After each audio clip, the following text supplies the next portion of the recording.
Channel किसी broker का channel नहीं है। हम फिलहाल ब्रोकरेज बिजनेस में नहीं है, इसीलिए पुष्पक नगर में प्लॉट अवेलेबल है क्या? फिर मुझे सवाल आता है कि यहाँ पर रेंट क्या होगा। अगर आपने 1 करोड़ की प्रॉपर्टी खरीद ली ना, तो 2 BHK के लिए आपको ज्यादा से ज्यादा मेरे हिसाब से कोई स्कूल बनाने वाली ऑर्गेनाइजेशन है, कोई हॉस्पिटल है जो यहाँ पे सेटअप करना चाह रहा है, जब तक यहाँ पर लोग रहने नहीं आएंगे तब तक कोई भी अपना कैपिटल एक्सपेंडिचर नहीं करेगा। Then there is a charge that मैं उनको अप्लाई करता हूँ और वो मुझे ऑप्शन देते रहते कि हमारे लिए काम कीजिए, हमारे लिए काम कीजिए, but frankly this is a. नमस्कार दोस्तों, गुड मॉर्निंग, कैसे आप सब? स्वागत है आप सभी का मेरे यूट्यूब चैनल वॉन्डरर पाटिल में। दोस्तों, आप में से जो मेरे पुराने दर्शक हैं उनको पता ही चल गया होगा कि मैं कहाँ पर आया हूँ, लेकिन जो दर्शक मेरे चैनल पर पहली बार आए हैं उनके इन्फॉर्मेशन के लिए बता दूं कि ये है पुष्पक नगर। आज हम रिव्यू करेंगे पुष्पक नगर और उसका रीजन ये है कि आप लोगों के काफी फोन आते हैं और आप जानना चाहते हैं कि पुष्पक नगर में कौन सा सेक्टर है जहां पर हमें घर लेना चाहिए, कौन सा डेवलपर है, क्या क्या ऑप्शंस हैं। वेल, सारी चीज़ों को हम आज आंसर करने की कोशिश करेंगे और जो मेरे पर्सनल फेवरेट सेक्टर्स है, जो मुझे लगता है काफ़ी अच्छे हैं, कुछ डेवलपर्स हैं। वैसे ये पेड प्रमोशन नहीं है, लेकिन आपको मैं कुछ डेवलपर्स के बारे में बताऊंगा, कुछ लोकेशन बताऊंगा पुष्पक नगर में जो काफ़ी अच्छी है और वहाँ पर अगर आप घर ले या घर लेने के बारे में सोचे, आई थिंक वो एक वाइज डिसीजन हो सकता है। अगर आप मेरे चैनल पर नए हैं तो प्लीज़ सब्सक्राइब कीजिएगा और ये वीडियो को एंड तक ज़रूर देखिएगा, क्योंकि देखिए ये चैनल किसी ब्रोकर का चैनल नहीं है। हम फिलहाल ब्रोकरेज बिजनेस में नहीं है, इसलिए हमारी जो रेवेन्यू आती है वो एडसेंस से आती है, यानी जितना लंबा वीडियो हमारा होता है, जितने एड्स उस पर प्ले होते हैं, उससे हमारे चैनल को फंडिंग होती है। और हाँ, इन सम केसेस हमारे पास पेड प्रमोशंस आते हैं, उससे हम इस चैनल को फंड कर पाते हैं। तो जो ट्रैवल का कॉस्ट होता है, इक्विपमेंट का कॉस्ट होता है, इधर ये हमारे पॉकेट से जाता है या फिर इस फंडिंग से आता है। सो प्लीज़ सपोर्ट कीजिए और सब्सक्राइब का बटन जरूर दबाइए। तो चलिए ज्यादा समय नहीं बिताते हैं, आपको हम पुष्पक नगर में क्या क्या एम्यूनिटीज है, कनेक्टिविटी क्या है, इसके फ्यूचर पर्सपेक्ट क्या है, सारी चीजों के बारे में इंफॉर्मेशन देते हैं। शुरुआत करते हैं।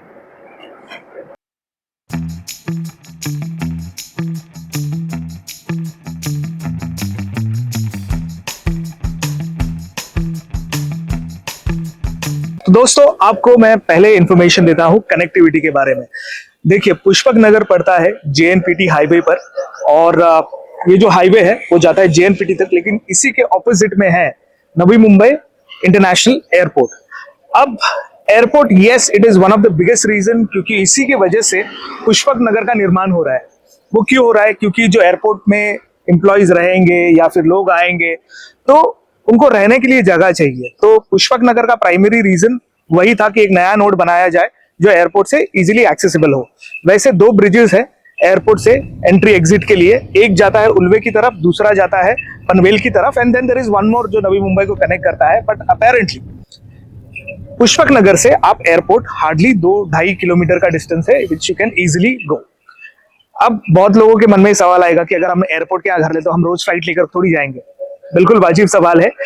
देखिए, जनरली क्या होता है, आप मुंबई एयरपोर्ट देख लीजिए, आप चेन्नई एयरपोर्ट देख लीजिए कि एयरपोर्ट के अगल बगल का जो एरिया है ना, वो काफी प्राइम एरिया माना जाता है। पुष्पक नगर को इस तरीके से डेवलप किया जा रहा है कि यहाँ पर 5 स्टार होटल बनेगा, यहाँ पर फ्यूल स्टेशन बनेगा और इसके अगल बगल में जो लोग रहेंगे उनको सिविक एम्यूनिटीज वॉकेबल डिस्टेंस पर मिलेगी, यानी school, colleges, hospital, market places, ये सारे वॉकेबल डिस्टेंस पर मिलेगी। तो एक इंटीग्रेटेड टाउनशिप रहने वाली है। यहाँ पर आपको नवी मुंबई का जो ब्रिज है, अटल सेतु, यहाँ से 6 से 7 किलोमीटर के डिस्टेंस पर है, डिपेंडिंग आप पुष्पक नगर में कहाँ पर है। तो इसके वजह से मुंबई की कनेक्टिविटी अच्छी होगी। अब ये भी प्रपोजल है और ये प्रपोजल को परमिशन भी मिल गई है, साइन ऑफ हो चुका है जितना मैंने सुना है। एक गोल्डन लाइन मेट्रो शुरू होने वाली है जो ओल्ड एयरपोर्ट और न्यू एयरपोर्ट को कनेक्ट करने वाली है, यानी फ्यूचर में जाकर उसका भी एक एडेड एडवांटेज मिलेगा। हाँ, इसमें समय जरूर लगेगा, मेरे हिसाब से कम 5 से 6 साल लगेंगे इस मेट्रो को डेवलप होने के लिए, लेकिन इसके वजह से कनेक्टिविटी इंप्रूव होगी। और जैसे मैंने कहा ना, मैं जनरली आपके इन्वेस्टमेंट होते हैं when it comes to apartments, उसे प्रमोट नहीं करता एज एन इन्वेस्टमेंट, बिकॉज लोगों को CAGR कैलकुलेट करने नहीं आता, उनको पता नहीं है कि कितने % पे उनका पैसा बढ़ रहा है। लेकिन ये एक ऐसी लोकेलिटी है जहां पर मैं थोड़ा बुलिश हूँ, may be 10 to 12% year on year 3 साल तक बढ़ने के बहुत स्ट्रॉन्ग चांसेस है, and then it will normalise. तो ये बात हो गई कनेक्टिविटी की। अब हम एक्सप्लोर करेंगे सेक्टर। सो फिलहाल मैं हूँ सेक्टर 4 में। आपको यहां से जो सामने सेक्टर दिख रहा है ना, टूर कराते हैं आपको पुष्पक नगर की और बताते हैं कि करंट स्टेटस क्या है अलग अलग प्रोजेक्ट्स की। तो ये देखिए हम है सेक्टर 4 में और एंट्रेंस पे ही आपको भगवती का प्रोजेक्ट दिखेगा। यहाँ से जो सामने दिख रहा है ना, दिस इज हार्ले क्वीन का। काफी इंक्वायरीज मुझे आई थी हार्ले क्वीन की कि प्रोजेक्ट का स्टेटस क्या है। तो देखिए अभी इनका ग्राउंड का वर्क शुरू है। आगे हम जाएंगे, यहाँ पर है मैट्रिक्स ग्रुप का प्रोजेक्ट। ये देखिए तो इनका अभी आई थिंक अंडरग्राउंड का जो काम है वो हो चुका है और अभी फर्स्ट फ्लोर का काम शुरू करेंगे। यहाँ पर काफी प्रोजेक्ट्स है जो ऑलमोस्ट 50% कंस्ट्रक्शन वर्क जो हम कहते हैं ना, उनका हो चुका है। तो ये देखिए ये है एसजी ग्रुप का प्रोजेक्ट एंड देन यहाँ पर सामने भी काफी प्रोजेक्ट्स है। मैं थोड़ा तेजी से आपको प्रोजेक्ट्स की इंफॉर्मेशन देते रहूंगा क्योंकि इस ब्लॉग का इंटेंशन ये है कि जो करंट जो डेवलपमेंट है उसके बारे में आपको इंफॉर्मेशन मिल पाए। ओके, तो ये कोई स्पेसिफिक प्रोजेक्ट के बारे में मैं आपको इंफॉर्मेशन नहीं दे पाऊंगा इस ब्लॉग में। यहां से देखिए हम लेफ्ट की तरफ मुड़ेंगे और ये जो सामने आपको दिख रहा है ना, this is a reserve plot for sports complex. तो यहाँ पर अगर किसी ने घर लिया, they will have a unblocked unrestricted view. यहाँ पर संकल्प ग्रुप का एक प्रोजेक्ट है, ये दिस इज सेक्टर 8। तो इनको एक काफी अच्छा लाइफ टाइम अनइंटरप्टेड व्यू मिलने वाला है और ये लाइन में जितने प्रोजेक्ट है इसके अराउंड उनको एक अनइंटरप्टेड व्यू मिलता रहेगा लाइफ टाइम। ये देखिए ठाकुर का ये प्रोजेक्ट है, ठाकुर रियल्टर का। काफी लोग इसके बारे में भी मुझे इंक्वायर करते हैं। ये देखिए इनका प्रोजेक्ट का करंट स्टेटस ऐसा कुछ है। तो प्रोजेक्ट पे काम शुरू है, काफी प्रोजेक्ट है, but and we are recording this in February। 9 फरवरी आज की तारीख है। ब्लॉग शायद कुछ दिनों के बाद आपको मेरे चैनल पर दिखे, लेकिन ये आपको तारीख इसलिए बता रहा हूँ कि आपको पता चले कि कौन से तारीख में क्या सिचुएशन है। यहाँ पर देखिए ये जो प्रोजेक्ट है, आई थिंक इसका नाम है अमृत कॉर्नर या कुछ तो नाम है, लेट मी जस्ट चेक। हाँ, आर्यन कॉर्नर। इसका मैंने बहुत पहले ब्लॉग बनाया था। ये ऑलमोस्ट कंप्लीशन पे आ गई है, एक ही फ्लोर बचा है। एंड यहाँ पर अमृत धाम है, ये तो कंप्लीट हो चुकी है। तो काफी कुछ चेंज हो चुका है 4 महीनों में। 4 महीने पहले भी ये कंप्लीट हो चुकी थी वैसे। ये है और एक सामने वाली वो जो बिल्डिंग है, if I can show you, ये 2 प्रोजेक्ट कंप्लीटेड लगते हैं मुझे। और यहां से हम जाएंगे, मैं अब यहां से सीधा जाऊंगा और अंदर की तरफ आपको दिखाऊंगा। That is again my second favourite spot.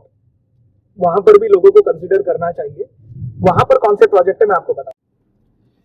और ये देखिए दोस्तों, यहाँ पर आपको ये ना शायद उतनी क्लियर ना दिखे, बट यहाँ पर जो इमारत आपको दिख रही है, this is a STP plant. तो जो भी ट्रीटमेंट होगा, वाटर ट्रीटमेंट, वाटर सप्लाई यहाँ से मैनेज किया जाएगा फॉर दिस नोड। एक कॉर्नर की तरफ बहुत लोग मुझे पूछते हैं कि माउंटेन व्यू वाला फ्लैट हमें कहाँ पर मिलेगा इन पुष्पक नगर। तो ये देखिए ये माउंटेन व्यू है, लेकिन ये माउंटेन से घिरा हुआ एरिया है। इसका मतलब माउंटेन आपको दूर नहीं, कभी कभी शायद इन सम केसेस बिल्कुल सामने भी दिखाई दे। सो एडेड एडवांटेज डिसएडवांटेज दोनों भी है। ये एक लेन काफी अच्छी डेवलप होगी इन माय ओपिनियन फ्यूचर में जाकर। अगेन यहाँ पर भी काफी अच्छे डेवलपर है। This is again Bhagwati. और यहाँ पर देखिए ये श्री बिल्डर्स एंड डेवलपर्स का प्रोजेक्ट यहाँ पर आ रहा है। 40 लाख 1 BHK की कीमत बताई जा रही है। पुष्पक नगर में प्राइसिंग के बारे में आपको बताऊं तो देखिए बहुत वेरिएंस है प्राइसिंग में। लोग मुझे पूछते हैं कि हमें 1 BHK कितने में मिलेगा। जब भी आप ये सवाल पूछते हैं ना, आपको अपनी रिक्वायरमेंट पे क्लियर होना होगा। क्योंकि अगर आप किसी G+12 या G+13 में लेते हो, in that case the cost will be higher compare to G+7। Carpet का भी बहुत बड़ा इंपॉर्टेंट रोल होता है। द बेसिक गाइडलाइन है carpet, amenities in the society, the developer, ये 3 चीजें होती है, एंड द सेक्टर। ये सारी चीजें डिफाइन करती है कि प्रोजेक्ट की कॉस्ट क्या होगी और आपको वो प्रोडक्ट या फिर जो घर है वो कितने में मिलेगा। तो बहुत सारे वेरिएबल होते हैं, ऐसा इसका कोई सरल सिंपल आंसर नहीं। दोस्तों सामने जो है ये है सेक्टर 3। सेक्टर 3 में भी हाउसिंग के काफी ऑप्शंस है and majority of the time जो बजट हाउसिंग के ऑप्शंस है ना, आपको सेक्टर 3 में मिलेंगे। दूसरे सेक्टर में भी मिलेंगे, लेकिन वो पीछे की तरफ है। बट सेक्टर 3 में आपको थोड़ा रोड के नजदीक मिल जाएगा। वैसे पूरा पुष्पक नगर देखिए मेरे अंदाजे से लगभग 3 से 4 किलोमीटर के रेडियस में बना है, बहुत बड़ा नहीं है। और हम पहुंच रहे हैं सेक्टर 5 में। सेक्टर 5 में ये एक प्रोजेक्ट है जिसके बारे में मुझे काफ़ी लोग पूछते हैं और मैंने काफ़ी लोगों को रेकमेंड भी किया है। ये है श्रीजी और नीलकंठ का जो ये प्रोजेक्ट है, इसके बारे में मैंने काफ़ी लोगों को रेकमेंड किया है। मैंने इनके साथ पर्सनली काम नहीं किया कभी, लेकिन मैं रेकमेंड करते रहता हूँ। जो मुझे अच्छा लगता है मैं रेकमेंड कर देता हूँ। ये सिद्धि विनायक का प्रोजेक्ट है, which is again very nice, दिखने में काफ़ी अच्छा है, पार्किंग वगैरह की काफ़ी जगह लग रही है। और ये देखिए यहाँ पर आपको जनरली बजट सेगमेंट के घर मिलेंगे। यहाँ से मैं राइट की तरफ मुड़ूंगा और आपको दिखाता हूँ कि ये जो बजट सेगमेंट वाले घर है ना, ये थोड़े पीछे की तरफ है। ये देखिए, ये G+7 के जो स्ट्रक्चर्स आपको दिख रहे हैं ना, generally this will come under your budget when you compare it. अगर आप G+13 के जो रोड फेसिंग वाले जो अपार्टमेंट्स हैं वो थोड़े महंगे होते हैं। अगर आपका बजट नहीं है या कम है, आप बहुत टाइट चल रहे हैं, तो आप यहाँ पर देख सकते हैं। ये भी काफ़ी अच्छा लोकेशन है। थोड़ा आगे जाते हैं और आपको बताते हैं। This is again sector 7।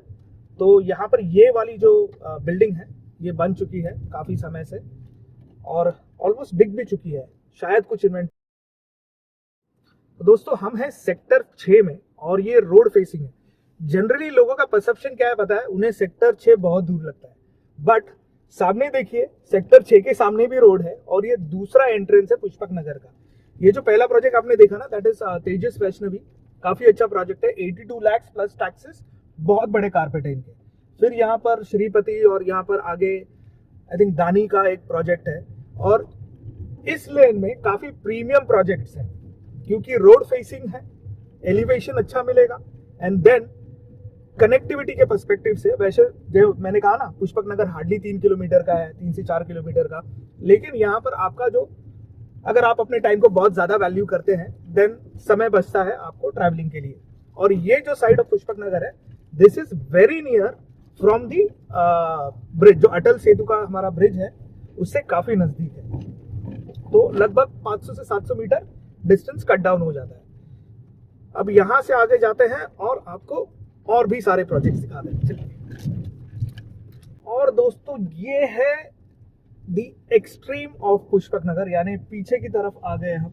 ये सेक्टर 10 लग रहा है मुझे, हाँ सेक्टर 10 है, सेक्टर 7 इनफैक्ट। ये सेक्टर 7 है, ये सेक्टर 10 है। तो यहाँ पर अभी भी काफी बड़े प्लॉट्स दिख रहे हैं। तो इन फ्यूचर जब यहाँ पर डेवलपमेंट होगी, दिस वन जो दिख रहा है आपको स्क्रीन पर, ये देखिए, ये काफी बड़ा प्रोजेक्ट है।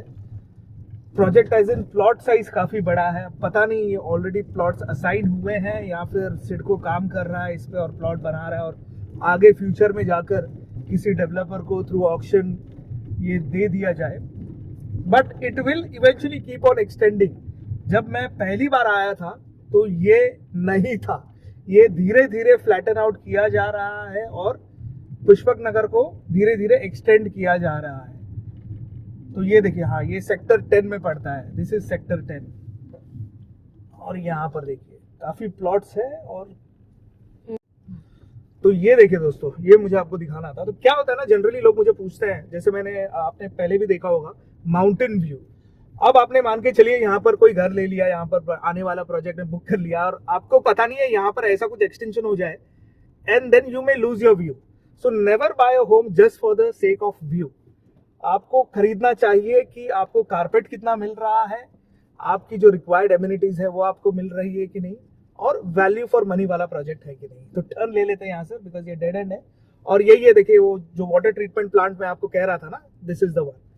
तो वाटर प्रोविजन है यहाँ पर आपको स्ट्रीट लाइट दिख जाएगी, यहाँ पे ड्रेनेज के जो लाइंस है वो बिक चुकी है। तो बहुत सारा जो इंफ्रास्ट्रक्चर का काम है वो ऑलरेडी हो चुका है यहाँ पर। तो ये देखिए, यहाँ पर ये हाली क्वीन का जो बोर्ड लगा है, यहाँ पर काफी प्रोजेक्ट्स है इस लेन से। ये व्यू आपको शायद थोड़ा समझ में आ जाए। ये देखिए, ये सीधा रोड जाता है टुवर्ड्स दी हाईवे। तो सबसे इंपॉर्टेंट चीज आपको बताऊंगा मैं, ट्यून इन रहिए। तो दोस्तों ये था रिव्यू पुष्पक नगर के बारे में। आप में से काफी दर्शक बहुत सारे सवाल पूछते हैं। सबसे कॉमन सवाल जो आता है वो ये होता है कि पुष्पक नगर में प्लॉट अवेलेबल है क्या। तो देखिए, अगर आपने ये रिव्यू देखा है, मेरे चैनल को फॉलो करते हैं, अगर आपको रियल एस्टेट की समझ है, तो आपको ये पता चल गया होगा कि Pushpak Nagar is a developers market. इसमें आपको कोई प्लॉट नहीं मिलेगा unless you are a developer and you understand real estate और आपके पास वो कैपिटल है, क्योंकि यहाँ पर प्लॉट लेके बंगलो नहीं बांध सकते आप। It will not be viable because plot की कॉस्ट ही उतनी ज्यादा होगी। दूसरा सवाल जो मुझे आता है, जो मैंने वीडियो में पहले भी एड्रेस किया, कि कॉस्ट में वेरिएंस काफी ज्यादा होता है। फिर मुझे सवाल आता है कि यहाँ पर रेंट क्या होगा। देखिए, रेंटल इनकम धीरे धीरे बढ़ेगी, जैसे एयरपोर्ट शुरू होगा यहाँ पर लोग रहना शुरू करेंगे, उसके बाद आपको रेंटल इनकम में पहले शुरुआत में तो कम ही होगी, बहुत कम होगी। आई एम असेसिंग कि अगर आपने 1 करोड़ की प्रॉपर्टी खरीद ली ना, तो 2 BHK के लिए आपको ज्यादा से ज्यादा मेरे हिसाब से 12 से 13 हजार के ऊपर रेंट नहीं आएगा for the first year. And धीरे धीरे वो बहुत बढ़ेगा, इवेंचुअली इट विल राइज, क्योंकि देखिए जो बाकी का डेवलपमेंट होगा उसके बेसिस पे सारा कुछ निर्भर है। स्कूल, कॉलेजेस, हॉस्पिटल्स बनने में समय लगेगा, बिकॉज कोई भी इंस्टीट्यूशन डेवलपर या फिर कोई स्कूल बनाने वाली ऑर्गेनाइजेशन है, कोई हॉस्पिटल है जो यहाँ पे सेटअप करना चाह रहा है, जब तक यहाँ पर लोग रहने नहीं आएंगे तब तक कोई भी अपना कैपिटल एक्सपेंडिचर नहीं करेगा। तो ये कुछ लॉजिकल चीजें हैं जो मुझे आपको एक्सप्लेन करनी थी, क्योंकि बहुत लोग पूछ रहे हैं हॉस्पिटल नहीं है, इवेंचुअली आना ही है बट समय लगेगा। अब रही बात कि आप मुझे पूछते हैं ना कि ये स्पेसिफिक प्रोजेक्ट दिखाइए, ये दिखाइए। देखिए, जब कोई डेवलपर बुलाता है, इन दैट केस मैं आपको शो कर सकता हूं, अदरवाइज मैं आपको बाहर से ही दिखा सकता हूं। मैं कोशिश करता रहता हूं कि अच्छे प्रोजेक्ट्स आए और मैं अपने चैनल पर आपको वो दिखाता रहूं, लेकिन हमेशा पॉसिबल नहीं है। I need to be called, और ऑब्वियसली जब मैं उनके लिए प्रमोशन करता हूं, उनके प्रोजेक्ट दिखाता हूं, then there is a charge that मैं उनको अप्लाई करता हूं। In most of the cases they are not comfortable with it, और कुछ ज्यादा फीस नहीं चार्ज करता हूं, it's a very nominal fee. But again, अगर खुद डेवलपर कॉल करते हैं then I go, because they are happy to pay that kind of fees. But generally जो ब्रोकर्स होते हैं, जो उनके सेल्स टीम के होते हैं, they are not very comfortable with that, और वो मुझे ऑप्शन देते रहते हैं कि हमारे लिए काम कीजिए, हमारे लिए काम कीजिए। But frankly this is a hobby, more of a hobby, and yes, eventually I may, but not for now. So this was my submission guys. I hope आपको ये वीडियो पसंद आया होगा तो लाइक कीजिएगा और शेयर कीजिएगा, ये वीडियो को पूरा जरूर देखिएगा। Until then, see you, Wanderer Patil signing off. Bye.